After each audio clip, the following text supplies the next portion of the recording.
peux-tu nous résumer la routine que tu effectues pour surveiller et améliorer le SEO de ton site web avec notre outil?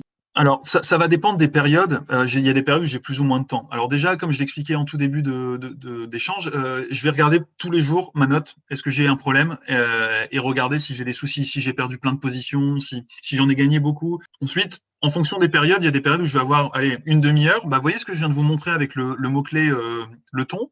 Typiquement, c'est le genre de choses que je pourrais faire. Et je me dis, allez, cette semaine, dès que j'ai une demi-heure, trois quarts d'heure, j'optimise au moins une fiche produit de la catégorie des produits de la mer. Et l'idée, c'est qu'au bout de 10 jours, j'ai terminé. Parfois, quand j'ai encore plus de temps, ce qui est génial, et ce que j'ai fait il n'y a pas longtemps, c'est que je vais vraiment prendre une demi-journée pour résoudre un problème majeur, un problème technique. Typiquement, on a un nouvel outil dans Cocolize qui, moi, m'a rendu comme un enfant à Noël. C'est l'outil analyse de page. Je l'ai utilisé sur la Plaza. Pourquoi? Parce qu'en fait, Google va vraiment faire attention aux signaux web essentiels à partir de mai. On va avoir sur a priori, dans les SERP, les pages de résultats de recherche, quand le site sera lent, une indication. Et moi, j'avais un problème dans PageSpeed Insight, j'arrivais pas en mobile à m'en sortir. Et là, en fait, ce qui est génial avec votre outil, c'est que j'ai les priorités à résoudre en termes de rapidité, UX, bot friendly, contenu, etc.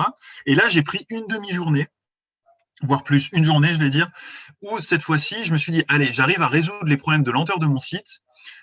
Et donc, l'outil m'a permis de voir qu'en fait, j'avais plein de problèmes en termes de rapidité et que les problèmes venaient souvent de scripts.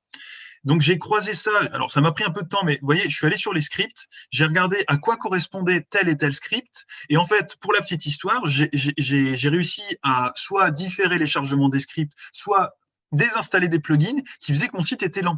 Et pour la petite histoire, le truc très rigolo, c'est que dans les signaux web essentiels, dans Google Search Console, j'étais en rouge sur toutes mes fiches produits, je suis passé en vert, et l'élément qui m'a permis de passer en vert, c'est de désinstaller le plugin que les experts AdWords de Google m'avaient demandé d'installer pour suivre mes performances AdWords. Et donc, en Le fait, paradoxe, hein. c'est assez rigolo.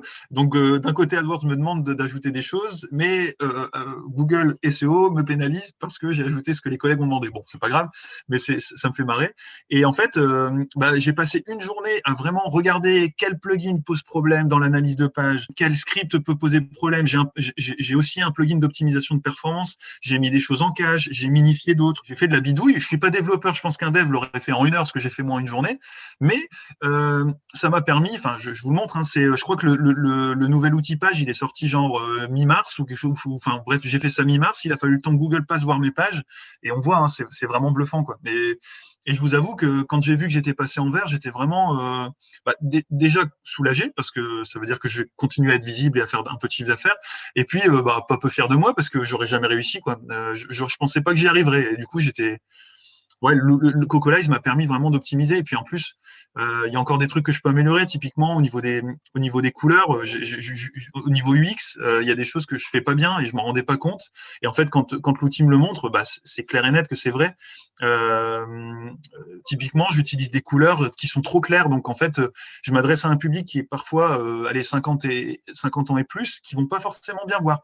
Donc je suis en train de réfléchir à comment améliorer mes pages. Enfin, voilà, donc le jour où j'ai pas de temps, je passe, je regarde que tout va bien. Le jour où j'ai un petit peu de temps, je vais optimiser. Allez, je vais aller chercher un lien, je vais aller chercher une fiche produit, je vais améliorer une partie de mon catalogue, je vais créer un article. Le jour où je vais avoir encore plus de temps, je vais m'attaquer à un gros sujet. Je sais que la prochaine fois que j'ai du temps, je vais m'attaquer à l'autre problème, pardon, mince, qu'on a identifié là, que j'ai identifié, c'est cette histoire de pages qui sont pas HTML. Eh ben, écoute, Hugo, je te remercie beaucoup pour tes explications. C'est vrai que c'est pas toujours évident d'arriver à explorer de bout en bout un outil comme Cocolize en peu de temps, hein, finalement, Ouais. durant cette interview, mais tu as quand même bien montré les possibilités de l'outil. On a pu bien comprendre toute l'importance également de posséder un outil SEO comme Cocolize, hein, pour optimiser un site C'est e-commerce et surtout comment l'utiliser. C'est ça, et pour le coup, vraiment, c'est cette notion de plaisir. Enfin, je sais qu'il y a des gens, quand je dis du plaisir à faire du SEO, ils comprendront pas, mais parmi les gens qui regardent, on sera nombreux à être d'accord. Ça peut être sympa.